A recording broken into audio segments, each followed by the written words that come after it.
요한복음 강의 두 번째 시간으로 말씀으로 새 창조하시는 예수님이라는 제목으로 말씀을 보겠습니다. 요한복음은 다른 복음서와는 다른 방식으로 예수님에 대해 소개하고 있습니다. 다른 복음서들은 예수님의 사역과 또 그분이 하신 말씀을 통해 예수님이 어떤 분이신가를 우리에게 보여주지만, 요한복음은 특별히 구약의 성경의 어떤 내용과 또 비유 등을 통해 예수님을 소개합니다. 특별히 오늘 요한복음 1장은 창세기 시작 부분과 아주 유사하게 기록되어 있습니다. 창세기 1장에 나오는 바로 말씀으로 세상을 창조하시고 빛을 창조하신 이 하나님의 창조 이야기가 오늘 본문에 그대로 담겨 있는 것이죠. 요한은 일부러 이 요한복음을 읽으면서 창세기를 기억나도록 하기 위해 이렇게 성경을 기록한 것입니다. 예수님이 말씀으로 도대체 어떤 일을 하시는지를 우리에게 보여주고자 한 것이죠. 그렇다면 예수님은 말씀으로 어떤 일을 하시나요? 새 창조하십니다. 1절 상반절 말씀을 보겠습니다. 태초에 말씀이 계시니라, 이 말씀은 곧 하나님이시니라. 예수님을 하나님이라고 하는 것은 우리가 너무 당연하지만, 예수님이 말씀이다라고 하는 것은 성경에서 이 요한복음 1장 1절이 유일합니다. 그런데 왜 요한은 이렇게 예수님을 말씀이라고 우리에게 소개하고 있는 것일까요? 바로 창세기 1장 1절에 태초에 하나님이 천지를 창조하시느니라 라고 하는 이 이야기와 이 요한복음을 연결시키기 위한 것입니다. 물론 태초에 말씀이 계셨다라고 하는 것이 어떻게 창세기 1장의 이야기와 연결되냐 하면 바로 하나님이 세상을 말씀으로 창조하셨기 때문이죠. 창세기 1장 3절을 보시면 하나님이 이르시되 빛이 있으라 하시니 빛이 있었고, 바로 이르시되라고 이야기한 하나님이 말씀하시니 그 말씀이 바로 실체가 되었다라고 하는 이 모든 내용이 바로 태초에 말씀이 계셨고 그 말씀이 곧 하나님이시라고 이야기한 이 요한의 이야기가 그대로 반영된 것입니다. 결국 하나님은 말씀으로 이 온 세상을 창조하시고 운행하시는 것이죠. 이것이 바로 무엇보다 강력한 권세이며 능력입니다. 아니, 말만으로 모든 것이 이루어진다니요. 세상에 만약에 이런 능력을 가진 존재가 있다면 그는 어떤 존재보다 가장 강력한 존재로 추앙받을 수 있겠죠. 말로 세상을 움직이고 말로 다른 사람을 주장할 수 있으며 말로 내가 원하는 대로 다 할 수 있다면, 여러분, 세상에 어떤 존재도 이런 강력한 능력과 힘을 가진 존재는 없습니다. 그런데 우리 하나님만이 이렇게 말씀으로 온 세상을 창조하실 수 있는 유일무이한 그런 전능함과 전지하심을 가지고 계신데, 바로 이렇게 하나님의 존재의 그 실현 자체가 예수 그리스도시다라고 이야기를 하고 있는 것이죠. 그래서 결국 이 창조라는 것이 결국 이렇게 하나님의 뜻이 그대로 실현된 이 말씀을 통해 나타났는데, 그 말씀 자체가 예수님이며 예수 그리스도로 말미암아 이 세상이 존재하게 되었다라고 3절에서 다시 한번 반복하고 있습니다. 만물이 그로 말미암아 지은 바 되었으니 지은 것이 하나도 그가 없이는 된 것이 없느니라. 결국 모든 존재의 창조주가 우리 하나님이실 뿐 아니라 예수님이시다라고 이야기를 하고 있는 것입니다. 성경에서 이렇게 예수님을 통해 모든 것이 만들어졌고 또 모든 것이 만들어진 목적 자체가 예수님을 위한 것이다라고 하는 말씀은 여러 곳에 나옵니다. 대표적으로 골로새서 1장 16절과 17절을 보시면 만물이 그에게서 창조되되 하늘과 땅에서 보이는 것들과 보이지 않는 것들과 혹은 왕권들이나 주권들이나 통치자들이나 권세들이나 만물이 다 그로 말미암고 그를 위하여 창조되었고 또한 그가 만물보다 먼저 계시고 만물이 그 안에 함께 섰느니라. 여러분, 이 만물이라고 하는 것 안에 모든 것이 존재한다는 거예요. 심지어는 보이지 않는 것들까지도 바로 우리 예수님이 이 모든 것들을 만드신 창조주시다라고 이야기를 하고 있는 것이죠. 왜 성경이 이렇게 예수님이 창조주심을 이야기하고 있는 것일까요? 많은 사람들이 이 예수님의 창조주로서의 권위를 인정하지 않기 때문입니다. 예수님은 이렇게 하나님의 아들로 이 땅에 오셨는데 그분 자체가 하나님의 뜻과 하나님의 본질이 눈에 보이는 형태로 드러난 유일무이한 하나님이심을 인정하지 않는 사람들이 많이 있기 때문이죠.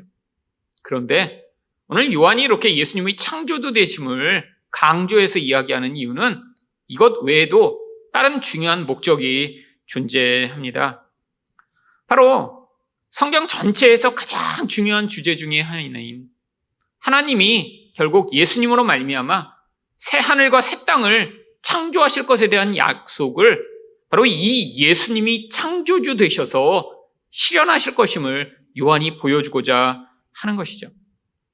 이사야 65장 17절을 보시면 바로 이 새 창조에 대한 약속이 나와 있습니다.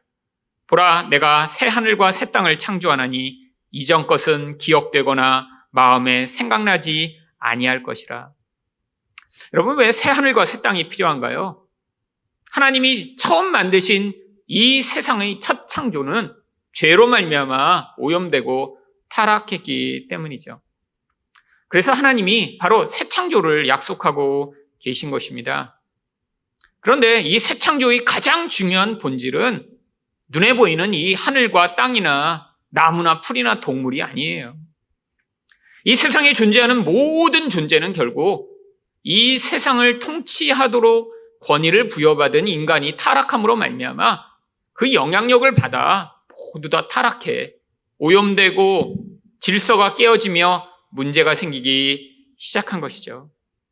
결국 이사야의 이 말씀을 하고 계신 이유는 이사야 선지자가 이스라엘 백성들의 죄악을 지적하면서 결국엔 그들이 그 무서운 죄악으로 말미암아 바벨론의 심판을 받아 멸망하게 될 것을 이야기하다가 하지만 하나님이 이렇게 죄로 말미암아 멸망당에 마땅한 너희들을 그냥 세상에서 사라지게 만드시는 것이 아니라 반드시 새하늘과 새 땅을 창조하여 새롭게 만들 것이다 라는 소망의 말씀을 주고 계신 것입니다. 여러분, 이 이스라엘 백성들이 죄로 말미암아 타락하고 이렇게 하나님 대신 우상을 섬기며 다른 사람들을 향해 불의로 반응하던 이 상태가 바로 예레미야 4장 23절에는 이렇게 묘사됩니다. 보라, 내가 땅을 본즉 혼돈하고 공허하며 하늘에는 빛이 없으며.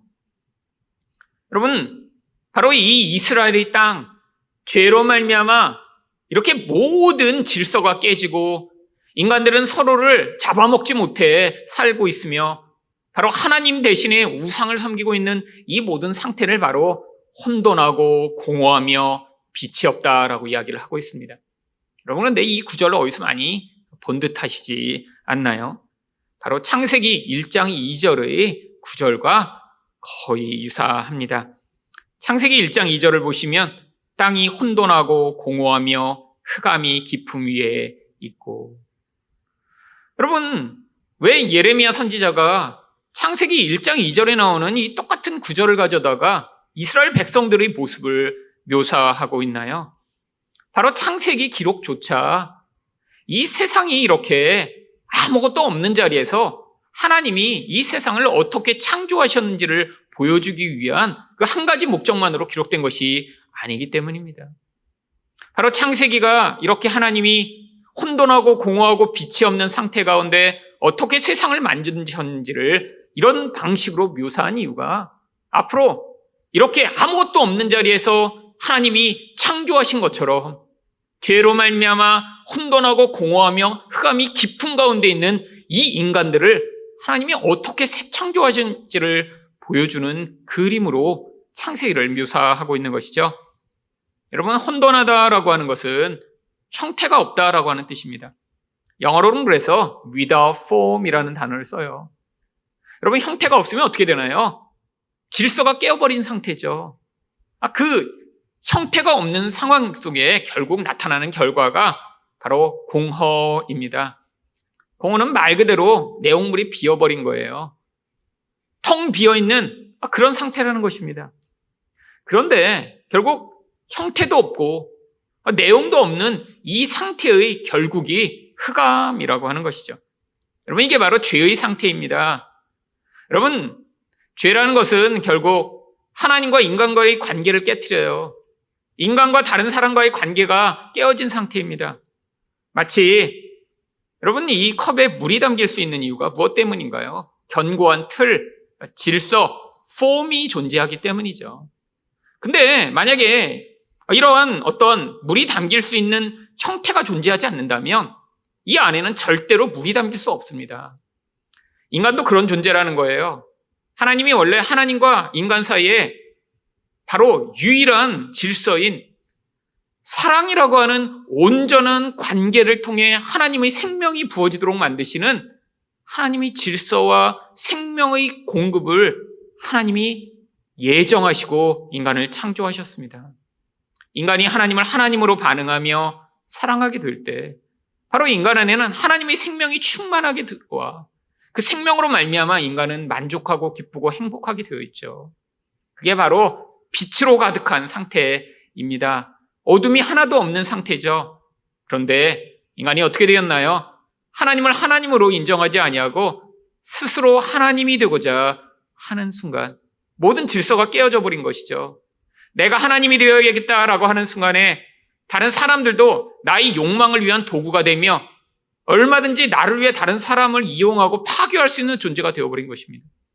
하나님과 인간 간의 모든 관계가 이렇게 깨어져 버리면서 인간 안에 생명이 다 사라지고 결국 남은 것은 빛이 아닌 어두움만이 남게 된 것입니다. 결국 혼돈하고 공허하며 흑암이 가득한 상태는 결국 이 인간이 죄로 말미암아 결국 어떠한 모습을 가지고 살아가게 되는가를 보여주는 것이죠. 여러분, 이것들을 경험하게 되는 게 결국 인생입니다. 결국 인간 안에 이 깨어져 버린 질서로 말미암아 늘 고통하지 않나요? 가정 안에서도 사랑하기보다는 서로의 이기심을 충족하고자 다른 사람들을 이용하며 심지어 부모와 자식 간에도 아니 부부 간에도 결국에는 나의 이익을 위해 상대방이 존재하지 않으면 결국 사랑하기보다는 분내고 미워하고 관계를 깨트리는 이 인간들의 모습이요. 하나님을 사랑한다고 말만 해놓고 실제로는 나의 욕망을 위해 그 하나님이 필요해. 하나님 이거 주세요, 저거 주세요. 나의 이런 부분들을 채워주세요라고만 이야기하는 마치 돈 많은 부자에게 매달리는 거저 같은 꼴로 살고 있는 이 사람들의 모습이요. 여러분, 그 결과로 인간이 경험하는 게 무엇인가요? 하나님한테 그렇게 매달리고 간구해도 우리 하나님이 우리가 원하는 것들을 채워주시지 않아 결국 하나님과의 관계도 깨어지고 다른 사람을 통해 나의 욕망을 채우고자 하지만 결국 그 욕망도 제대로 실현되지 않아 결국엔 그 대상들과의 관계가 깨져 영혼 안에는 어두움이 가득한 모습으로 살고 있는 인생의 모습이요. 이 어두움은 어떤 때로는 분노로, 어떤 때로는 우울함으로, 어떤 때로는 짜증으로, 아니 끝이 없는 욕망으로 나타나며 결국 자기 자신도 불행하고 다른 사람도 불행하게 만드는 이러한 모습이요. 여러분, 바로 이 인간이야말로 새 창조가 필요한 존재입니다. 여러분이 이 모습 그대로 살다가 죽는다고 생각해 보세요. 우리 안에 있는 가장 깊은 어두움이 우리를 지배하여 그냥 그 모습대로 살다가 다른 사람들을 파괴하며 나 자신도 행복하지 못한 채로 살다 죽는다니요. 여러분, 그래서 바로 예수님이 오신 것입니다. 우리와 같은 이 어둠이 가득한 존재 가운데 그분이 창조주가 되셔서 우리를 새 창조하실 것임을 보여주고자 바로 요한복음은 이 창세기 이야기를 통해 혼돈하고 공허하며 흑암이 깊음 가운데 있는 우리들을 바로 이분이 오셔서 구원하실 것이다 라는 사실을 가르쳐주기 위해 바로 요한복음을 창세기 이야기처럼 기록하고 있는 것이죠. 여러분, 그래서 이렇게 예수님으로 말미암아 새롭게 창조된 우리들을 성경은 새 사람이라고 부릅니다. 골로새서 3장 10절을 보시면 새 사람을 입었으니 이는 자기를 창조하신 이의 형상을 따라 지식의 깔이 새롭게 하심을 입은 자니라. 여러분이 이 세 사람의 존재가 어떻다고요? 바로 창조하신 우리 예수님의 모습과 똑같은 모습을 가지게 된다는 거예요. 그런데 우리 본질 안에서 그분이 누구신가 알고 그분의 뜻대로 행할 수 있는 우리 이 모든 지적인 영역에까지 바로 그 예수 그리스도의 보이지 않는 모습이 우리 안에 가득한 그 모습. 나의 욕망을 따라 살아가며 눈에 보는 것에 의존해 살아가는 그런 모습이 아니라 결국 영적인 하나님의 그 온전한 지식을 받아들여 그 창조주의 모습대로 살아갈 수 있는 그 본질을 바로 하나님이 새롭게 만들어내신 존재가 새 사람이라고 하는 것이죠. 여러분, 그런데 이 새 사람은 어떤 존재인가요? 여러분, 우리가 이렇게 새 사람이 되면 아무 근심 걱정 없이 건강하게 그냥 이 땅에서 내가 능력을 잘 발휘하며 살게 되는 것인가요? 여러분, 많은 사람들이 이렇게 착각을 합니다. 예수를 믿게 되면 내가 이전에 갖지 못한 능력을 갖게 되고, 예수를 믿게 되면 내가 아프다가 건강해져야 되며, 예수를 믿게 되면 다른 사람보다 더 뛰어나고 문제없는 인생을 살게 될 것이다라고 착각하는 경우가 많아요. 여러분, 이게 바로 우리가 새 사람이 되는 모습인가요? 예수를 잘 믿어 새 사람이 되었더니 이렇게 다른 사람들은 갖지 못한 능력과 힘을 가지며 세상에서 걱정 없이 사는 존재가 되는 것인가요? 여러분, 그게 아님을 보여주고자 바로 요한이 1절 하반절에서 뭐라고 이야기하나요? 이 말씀이 하나님과 함께 계셨으니. 왜 갑자기 창조 이야기를 하다가 예수님이 하나님과 함께 계셨음을 이야기하는 것이죠? 여러분, 1절에서만 이야기를 하는 것이 아닙니다. 2절에서 이 똑같은 말씀을 다시 반복해요. 그가 태초에 하나님과 함께 계셨고. 여러분, 성경에서는 중요하지 않으면 이렇게 반복하지 않습니다. 왜 예수님이 하나님과 함께 계신 게 이렇게 중요한 것이죠? 이게 바로 창조의 목적이며 결과이기 때문이죠. 여러분, 인간이 이렇게 많은 문제 가운데 살아가는 가장 본질이 무엇입니까?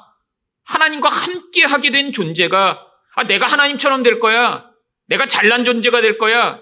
나는 하나님의 도움과 은혜 없이도 살 수 있어라고 주장하는 이러한 영향력에 영향을 받아 결국 하나님과의 이 함께하는 관계가 다 깨어져 버려서 거기서부터 문제가 생긴 것입니다. 여러분, 인간이 하나님으로부터 독립하려고 한 순간 그때부터 인간은 혼돈하고 공허하며 흑암 가운데 살게 된 것이죠. 그런데 예수님이 바로 이렇게 우리를 재창조하시고 새롭게 만드시고자 하는 목적이 바로 예수님이 하나님과 함께 계시며 연합하신 것처럼 우리를 다시 하나님과 함께 되는 존재가 되도록 만드시고자 하신다라고 하는 것이죠. 여러분, 이게 바로 구원의 목적이며 새 사람의 모습입니다.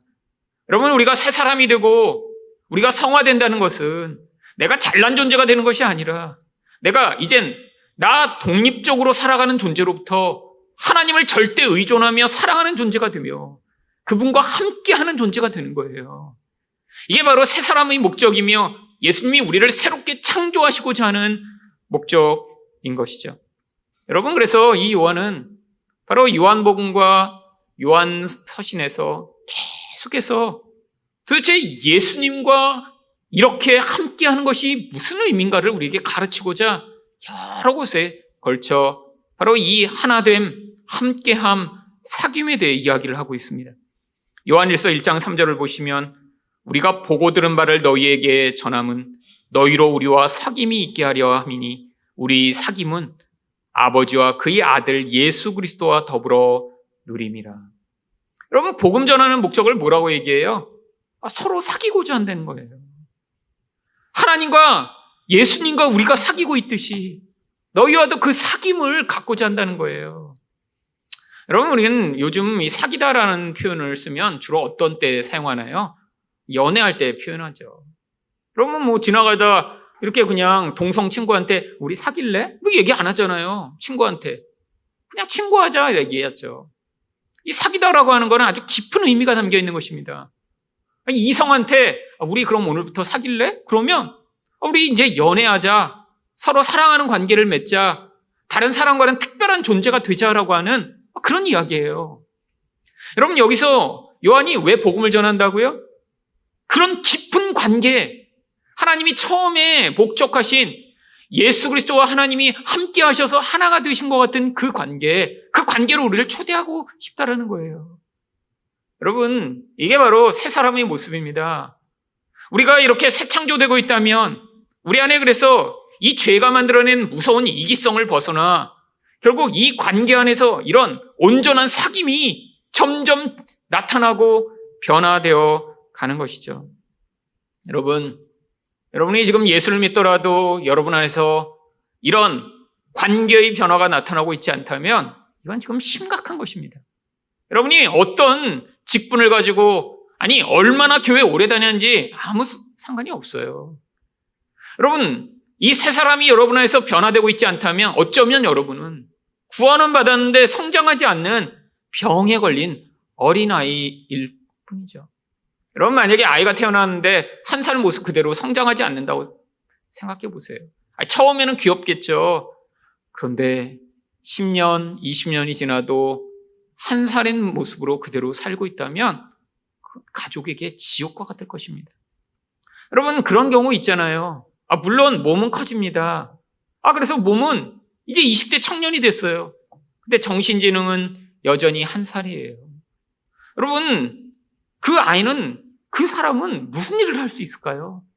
수없이 많은 다른 사람의 도움과 수없이 많은 다른 사람의 희생이 아니고는 존재할 수 없는 그런 존재로 다른 사람이 엄청난 짐이 되는 것이죠.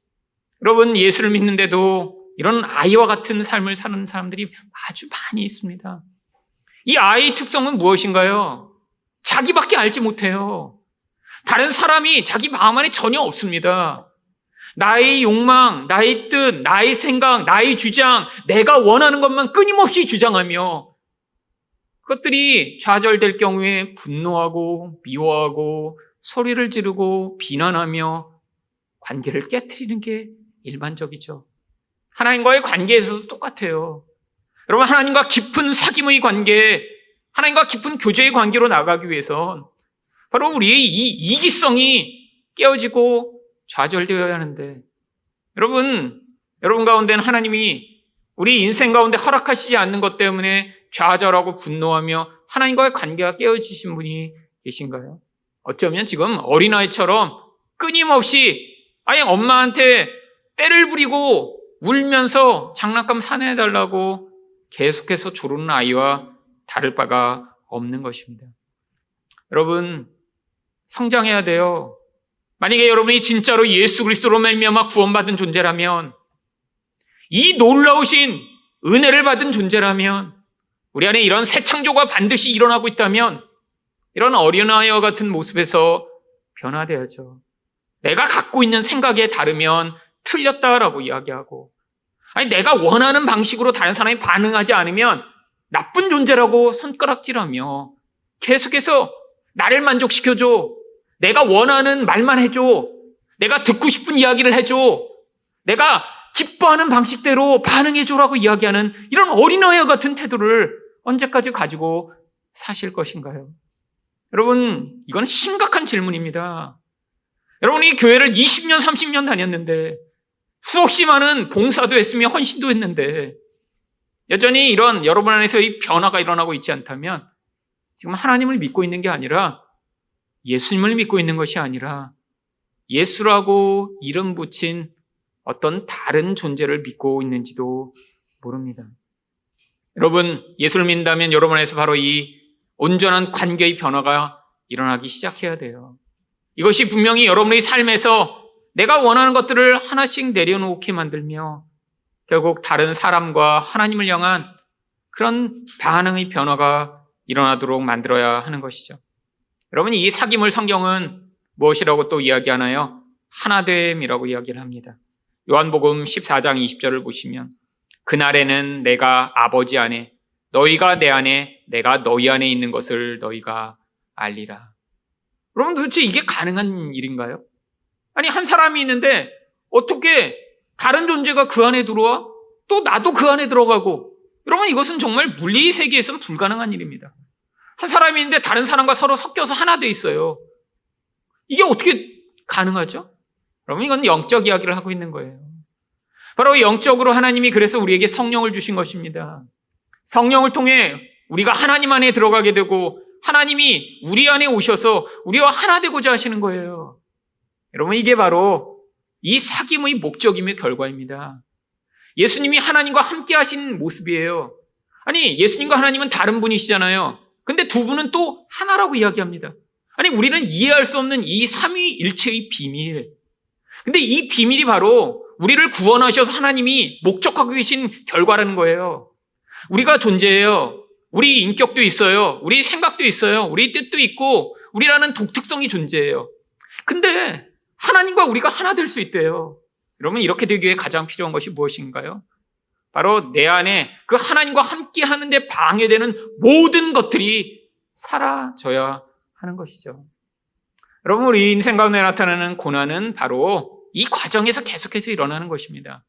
하나님의 그 선하신 뜻, 하나님의 온전한 사랑, 그런데 우리 안에는 이런 하나님과 같은 온전한 뜻과 사랑이 없어요. 결국 하나님과 하나 되기 위해서는 우리 안에 이 삐져나온 수없이 많은 부분들이 제거되어야 하는데 이것을 성경은 환난이라고 부르죠. 여러분, 예수님이 제자들 위해 마지막으로 하신 기도도 바로 이 기도입니다. 요한복음 17장 21절부터 22절을 보시면 아버지여, 아버지께서 내 안에 내가 아버지 안에 있는 것 같이 그들도 다 하나가 되어 우리 안에 있게 하사 세상으로 아버지께서 나를 보내신 것을 믿게 하옵소서. 내게 주신 영광을 내가 그들에게 주었사오니 이는 우리가 하나가 된 것 같이 그들도 하나가 되게 하려 함이니이다. 여러분, 하나 되는 거래요. 예수님이 이걸 위해 기도하셨어요. 어떤 모습처럼 하나 돼요? 내가 아버지 안에 있고 아버지가 내 안에 계신 것처럼. 예수님과 하나님은 뜻이 하나세요. 예수님과 하나님은 마음이 다르지 않아요. 같은 마음과 같은 뜻과 같은 생각과 같은 사랑으로 하나 되신 존재예요. 여러분, 그런데 우리들도 그렇게 하나 되기를 원하신다라고 하는 것이죠. 여러분, 이게 바로 예수님이 우리 인생 가운데 창조하셔서 만들어내시고자 하는 결과입니다. 여러분이 이렇게 인생 가운데 진짜 예수님으로 말미암아 창조를 경험하고 있다면 이 어둠에서 벗어날 유일한 길이 바로 이 길이라는 거예요. 여러분, 우리 인생의 진짜 고통은 어디에서 찾아오나요?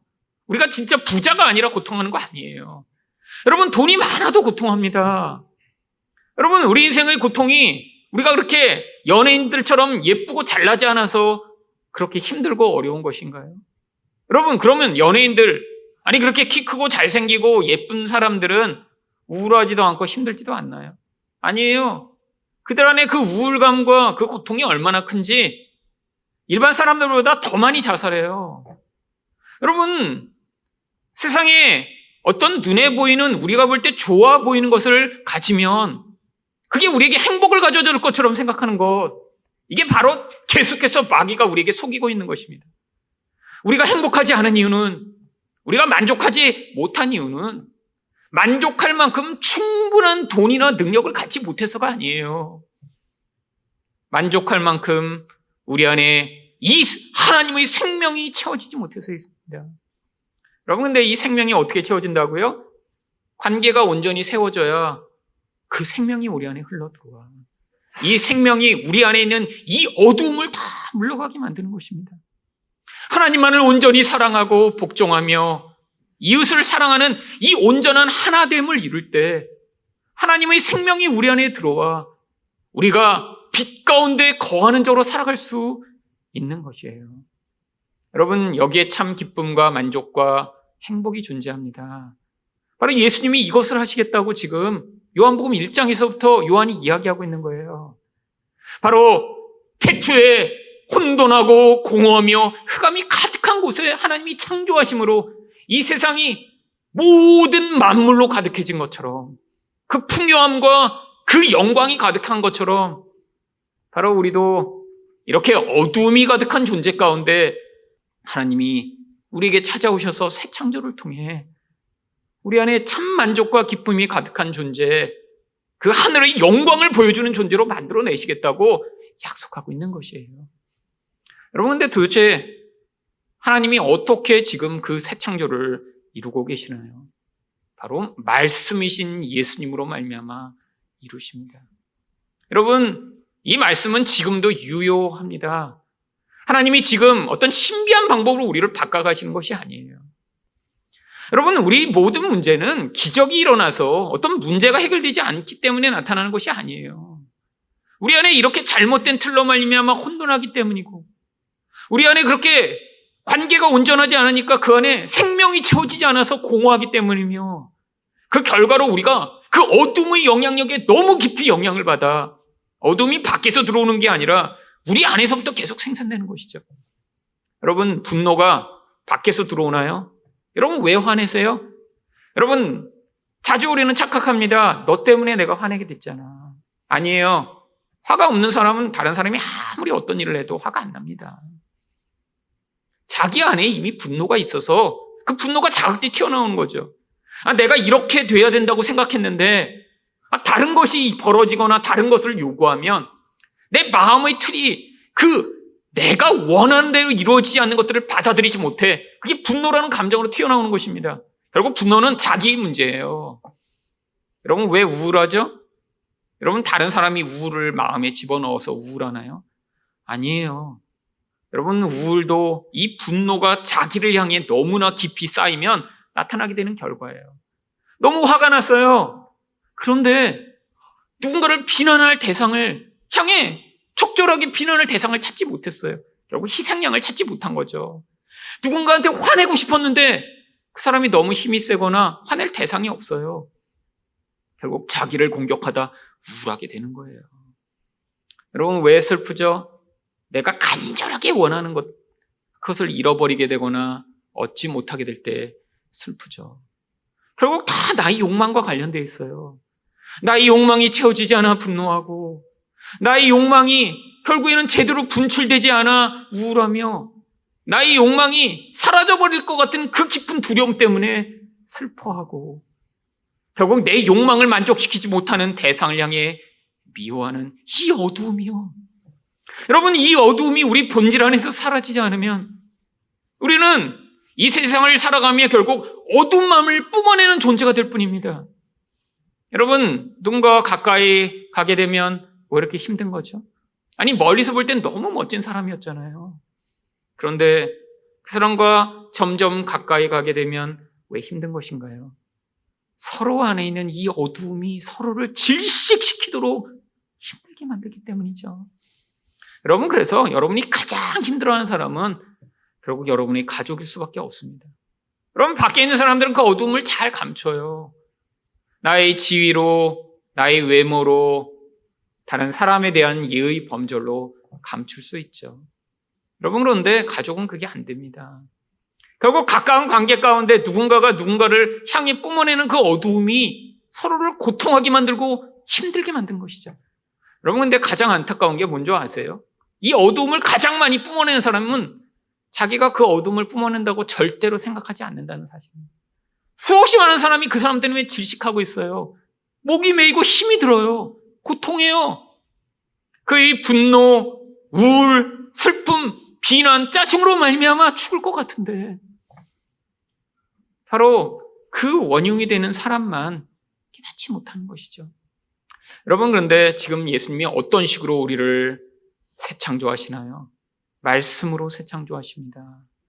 여러분, 그래서 이 말씀의 능력, 이 능력을 보여주는 히브리서 4장 12절과 13절을 보시면 하나님의 말씀은 살아있고 활력이 있어 좌우에 날선 어떤 검보다도 예리하여 혼과 영과 및 관절과 골수를 찔러 쪼개기까지 하며 또 마음의 생각과 뜻을 판단하시느니 지으신 것이 하나도 그 앞에 나타나지 않음이 없고 우리 결산을 받으실 이의 눈앞에 만물이 벌거벗은 것 같이 드러나느니라. 여러분, 말씀이 지금도 이렇게 우리 혼과 영과 관절과 골수를 쪼개듯 우리 안에 숨은 생각들을 드러낸다는 거예요. 어떤 생각을 드러내요? 우리가 얼마나 이기적인가, 우리가 얼마나 어두운가, 우리가 얼마나 하나님의 말씀을 나에게 적용하지 아니하고 다른 사람을 판단하며 생각하고 있었는가. 결국 이 말씀을 나의 영혼을 쪼개는 도구로 받아들이지 못하면 우리 안에 이 말씀으로 말미암는 새 창조가 나타날 수 없습니다. 여러분, 설교를 들으면서 제일 나쁜 설교를 듣는 태도가 뭔지 아세요? 듣다가 자꾸 아내는 남편 생각하고 남편은 아내 생각하고 다른 사람 생각하는 거예요. 꼭 설교 듣다가 이 설교 내 남편이 들어야 되는데, 이 설교 내 아내가 들어야 되는데, 이 설교 우리 엄마한테 하시는 얘기 같아. 그냥 우리 자식이 와서 여기서 또 들어야 돼. 남이 생각하는 거예요. 남이 생각. 여러분, 이런 사람일수록 그 안에 어둠이 강력한 사람이 대부분입니다. 어둠의 특징은 뭔지 아세요? 빛을 거부해요. 여러분, 어둠은 빛이 와도 그 빛을 거부하며 깨닫지 못합니다. 여러분 안에 어둠이 강할수록 말씀을 들을 때 자꾸 나 이야기로 듣지 않는 거예요. 그런 사람일수록 자기 틀이 너무 강합니다. 내가 듣고 싶은 생각만 자꾸 듣고 싶어요. 내가 좋아하는 이야기를 안 해주면 그 설교와 그 말씀은 틀렸다라고 생각을 해요. 그리고 마음 안에 받아들이지를 않아요. 여러분, 마음이 받아들이지 않으니까 어떻게 돼요? 재미가 없어요. 여러분, 세상에서 유튜브나 세상의 SNS는 이 정반대의 원리대로 움직입니다. 그들은 이익을 창출해야 되니까 어떻게 돼요? 사람들이 몇 번 클릭을 하는 순간 그 사람이 무엇을 좋아하는지를 파악합니다. 여러분이 그래서 유튜브를 맨날 보고 계시면 유튜브 첫 화면이 사람마다 다 다른 거예요. 회사는 같은데 개별적으로 그 유튜브를 몇 번만 누르는 순간에 여러분이 좋아하는 것만 계속 보여주는 것입니다.